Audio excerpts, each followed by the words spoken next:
আসসালামু আলাইকুম। আশা করি সকলে ভালো আছেন। তো প্রত্যেক দিনের মতো আজকেও আসলাম আলুর আপডেট বাজার আপনাদের মাঝে তুলে ধরার জন্য। আলুর দাম কিন্তু ব্যাপকভাবে কমে গেছে। গত কয়েকদিনের থেকেও কিন্তু আজকে সর্বনিম্ন দাম আলু বিক্রি কিন্তু হচ্ছে জয়পুরহাট সদর উপজেলায়। তো আজকের আলুর আপডেট বাজার জানিয়ে দেব। আজকে ১১ই এপ্রিল ২০২৫ রোজ শুক্রবার। আজকের আলুর আপডেট বাজার হচ্ছে সাদা ডায়মন্ড, যেটা এটার বাজার কিন্তু আজকে ৪২০ থেকে ৪৩০ টাকা সর্বোচ্চ প্রতি মণ বেচাকেনা হচ্ছে, এবং লাল স্টিক জাতের যে আলুটা এটা কিন্তু খুবই দাম কমে গেছে। ৩৬০ থেকে ৩৭০ টাকা প্রতি মণ কিন্তু বেচাকেনা হচ্ছে। এটা কিন্তু বর্তমান বাজারটা হচ্ছে কৃষক মারার বাজার।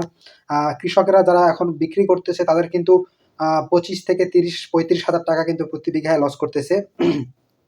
যেটা কিন্তু খুবই হতাশা এবং দুঃখজনক একটা বিষয়। কিন্তু কারোর কোনো নজর নাই, কারোর কোনো খেয়াল নাই কৃষকেরা বাঁচতেছে কি মরতেছে। তো এটা কিন্তু কারোর দেখারও বিষয় না। তো কৃষকদের চিন্তা কিন্তু কৃষকদেরই করতে হবে। তো গতকালকেও কিন্তু আলুর বাজার ছিল ৪৫০ টাকা সর্বোচ্চ প্রতি মণ সাদা ডায়মন্ড, যেটা কিন্তু আজকে ৪২০ থেকে ৪৩০ টাকা বেচাকেনা হচ্ছে। ২০ থেকে ৩০ টাকা কিন্তু প্রতি মণে কিন্তু আজকে কমে গেছে সাদা ডায়মন্ডে। এবং লাল স্টিক যেটা সেটা কিন্তু কালকে বাজার ছিল ৩৯০ থেকে ৪০০ টাকা, সেটা কিন্তু আজকে ৩৬০ থেকে ৭০ টাকা। এটাও কিন্তু ৩০ থেকে ৪০ টাকা কিন্তু বাজার প্রতি মণে কমে গেছে। তো বুঝতেছেনই বাজার কি অবস্থা। যারা আলু রেখেছে তারা কিন্তু চরম হতাশা এবং দুর্দশার মধ্যে রয়েছে। আহ, তারা যে ঋণগ্রস্ত হয়ে আছে, ঋণটা পরিশোধ করবে এটারই কিন্তু কোনো ব্যবস্থা তারা করতে পারতেছে না।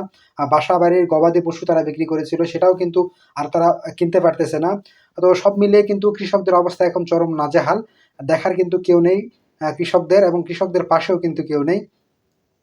তো কৃষি সমৃদ্ধ একটা দেশ, সেই দেশে যদি কৃষকদের মূল্যায়নই যদি না করা হয় তাহলে কৃষি সেক্টর কিন্তু আরও দিনকে দিন ধসে যাবে। সারের দাম, বীজের দাম, কীটনাশকের দাম এবং লেবারের দাম অনেক বেশি হওয়ার কারণে কিন্তু এই বছর আলুর খরচটা অনেকটা বৃদ্ধি পেয়েছে। সাথে জমি লিজ কিন্তু এই বছর অনেকটা বৃদ্ধি পেয়েছিল, যে কারণে কিন্তু আরও খরচটা কিন্তু বেশি হয়েছে। তো এসব বিষয় কিন্তু কর্তৃপক্ষের নজরে আসা উচিত বলে আমি মনে করি। কারণ কৃষক বান্ধব একটা দেশ হয়েও যদি কৃষকদের এমন চরম হতাশা এবং দুর্দশার মধ্যে কাটাতে হয় এবং থাকতে হয়, তাহলে এর থেকে কিন্তু আর দুঃখজনক বিষয় কিন্তু আর কোনো কিছু হয় না। তো আমরা দেখেছি সিজন টাইমে যখন আলু আমরা বীজ কিনি তখন কিন্তু আহ, অনেকটা মূল্য বৃদ্ধি নিয়েই কিন্তু বীজ তারা বিক্রি করেছিল ডিলারেরা। কোম্পানি রেট যেখানে ছিল ৩০৪০ এবং ৩১৬০ টাকা, সেখানে কিন্তু ৫,০০০, ৬,০০০, সচরাচর কিন্তু ৪,০০০ টাকায় কিন্তু বীজ কিনতে হয়েছে। প্রতি বস্তায় কিন্তু ১ থেকে ১,৫০০ টাকা, ২,০০০ টাকা কিন্তু কম বেশি, বা ৩,০০০ টাকাও কিন্তু বেশি দিয়ে কিন্তু বীজ কিনতে হয়েছে কৃষকদের। এবং সারের যেটা সচরাচর বাজার ছিল ১২৫০ থেকে ১৩৫০ টাকা, সেই সারও কিন্তু ১৫০০, ১৬০০ এবং ১৮৫০ টাকাও কিন্তু কিনতে হয়েছিল। তো এসব কিন্তু তখন আর দেখার কোনো লোকজন বা মানুষ ছিল না, এখনও কিন্তু নেই। অর্থাৎ কৃষকেরা বেশি দামে সার, বীজ, কীটনাশক কিনে উৎপাদন করে আবার কম দামে কিন্তু বিক্রি করতেছে। এটা কিন্তু খুবই দুঃখজনক একটা বিষয়।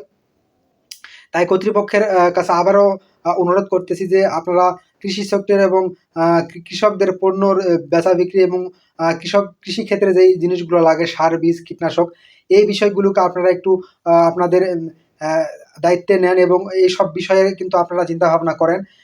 কৃষকেরা কিন্তু ১৮ থেকে ২০ টাকা উৎপাদন খরচ, এখন কিন্তু সেটা বিক্রি করতেছে ৮ থেকে ১০ টাকা কেজি, অর্থাৎ ১০ থেকে ১২ টাকা প্রতি কেজিতে লস।